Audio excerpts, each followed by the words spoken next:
The best books I have been gifted. So I'm kind of lying in the title there. These might not necessarily be the best books I've been gifted, but these are definitely the ones that have stuck with me for a long time. So I'm going to give you a couple of books that I loved, that I've been gifted, and maybe you want to go off and gift these books. You can get the books in the description down below, and get links to them in the description, and also maybe get these books from your local library, but let's get right into it. First up, The Peculiar Life of a Lonely Postman. This book has really stuck with me for personal reasons and actual book reasons. Personal reasons, this may be one of the first books my now best friend ever gifted me, and I think this was relatively new in our friendship as well, and we've been best friends for about 10 years now, so this book holds a very special place in my heart. It is the first book I can recall reading that was very out there, you know, very much delved into the psyche of the character, kind of had this surreal mysticism to it. It wasn't a very long book. There was a lot of writing about haikus, and if I get the wrong word, I'll correct myself, but like tankers, which are like haikus, but they're longer. And it got me interested in them as well, so much so that many years down the line, I actually submitted haikus to the British Haiku Society, and I'm sure I've got them printed somewhere. But genuinely, a very interesting and very different book. Again, not a very long read either. So, you know, if it's something that interests you, I'd check it out. It's been a very long time since I read it, probably about 10 years actually since I read this book. But if you can pick it up and, you know, you go off and read about it, it might be something you'd be interested in, because I'm thinking about it, I'm like, maybe I should reread this book because I really, really enjoyed that book. So it's one I enjoy, and I think it's a French author as well, so that's a first for me, unless you count Fanon, I suppose. But yeah, ooh. But yeah, very different, very out there. There might be some plot points that I think might be a little bit sussy Barker for modern sensibilities, but again, this was about 10 years ago, so I'm not 100% sure on that. But it does, you know, obsession is something that is addressed in this book, I remember. So that might be the thing I'm thinking, is a little bit sussy Barker, but it's probably okay. But yeah, it really stuck with me because it's the first book that really felt very surreal and very different that I read, which then, I guess, helped inform my love for things like Hiromi Kawakami's books. And, you know how much I love Hiromi Kawakami. So go out and check out this book. Listen, I know I talk about it all the time, but EARTHSEA. Look, EARTHSEA was a gift. It was a leaving gift from an old work manager. He was like, I think you're going to really enjoy these books. I was like, oh, cool, because I think I was reading Beowulf around the time that he gifted it to me. And I was like, yeah, sure, I'm sure I like this. And then I read it last year, and I'm obsessed. I am obsessed with that book, okay? Like, shoot me, right? I love it. I love the series. I can't wait to read the 6th and final book next month in April. I believe April is the next month. Yeah, I'm pretty sure it's April. I'm looking forward to reading that book. And once I read that book, I'm going to go off, I'm going to watch the Studio Ghibli film. And I'm not going to watch the TV show they made out of it. And then I'm going to go off and read all of Le Guin's other books. That's how much I love this. It like inspired me to do a whole series on this channel. I think so many people came to this channel because of EARTHSEA. People who are already on this channel really started engaging with it because of EARTHSEA. It's had such a big impact. Like, I can't not talk about EARTHSEA. Genuinely, it surpasses Lord of the Rings for me in terms of fantasy. And I've not read a lot of fantasy, I'll be honest. Lord of the Rings, Aragon, EARTHSEA, and Redwall. I guess that's all the fantasy I've read. I think there's maybe probably other books in there, but it surpasses Lord of the Rings. I don't... Oh, well, I've read Rage of Dragons, but I've only read the first one. It feels like such a high. It's like the bar. It's the bar for fantasy books. So I've gushed about EARTHSEA in so many videos before anyway, so EARTHSEA. Let's go over to Japan with Before the Coffee Gets Cold.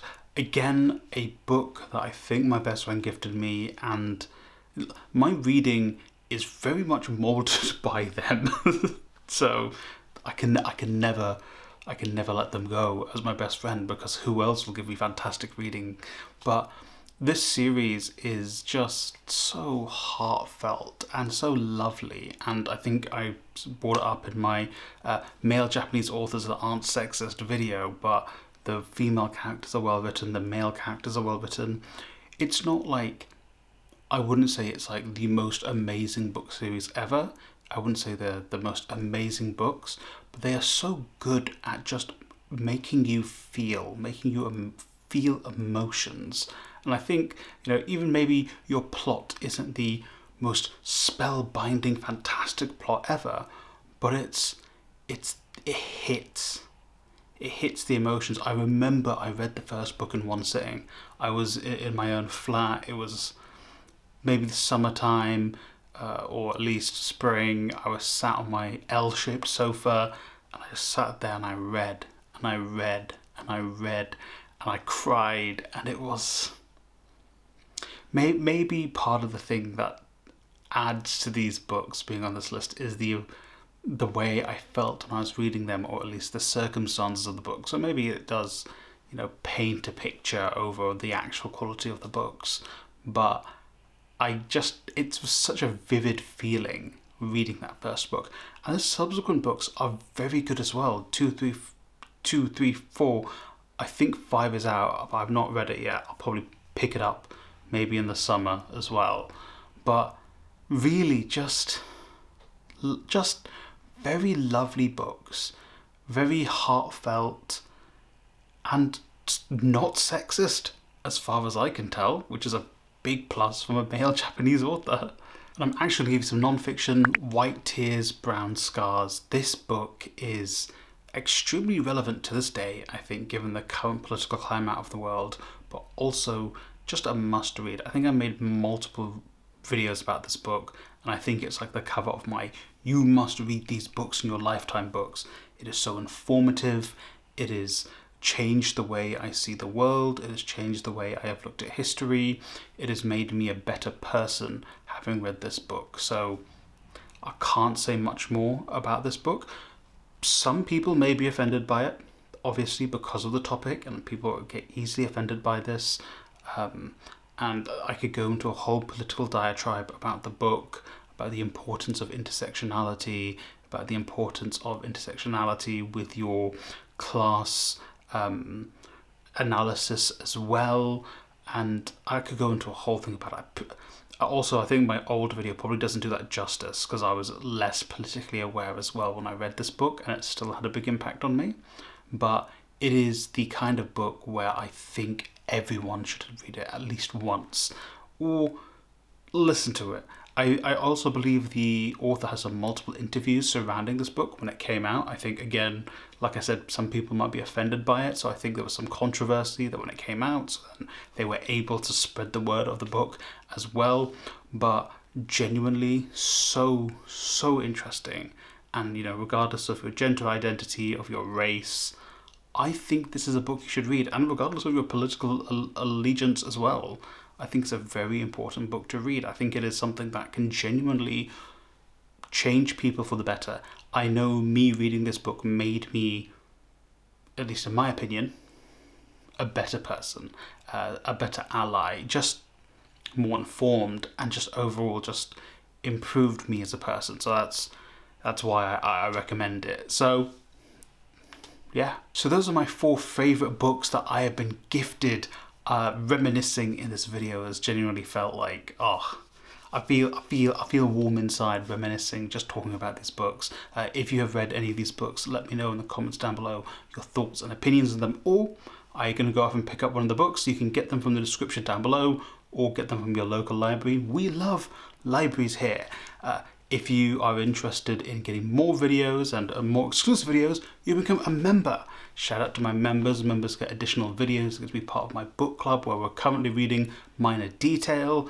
you get emojis, custom badges, you get input into what videos I make, you get videos like a month early in some instances. So if you are interested, it's £2 a month. Hit that join button below this video or on my channel. If not, I highly appreciate you getting to this part of the video. It is amazing. Hey, if you reach this part of the video, comment blue in the comments down below so I know you got to this part of the video. Thank you for watching. Remember to like, subscribe, share the video with a friend or family member, and hey, I hope you read a great book today. Also, I hope my energy was okay. I'm recording this at 2 AM. Additional, if you got to this part in the video, what do you think of my beard? I look like... I get now why actors can get away with acting as like teenagers in their 30s, because goddamn, that beard was doing a lot of the heavy lifting.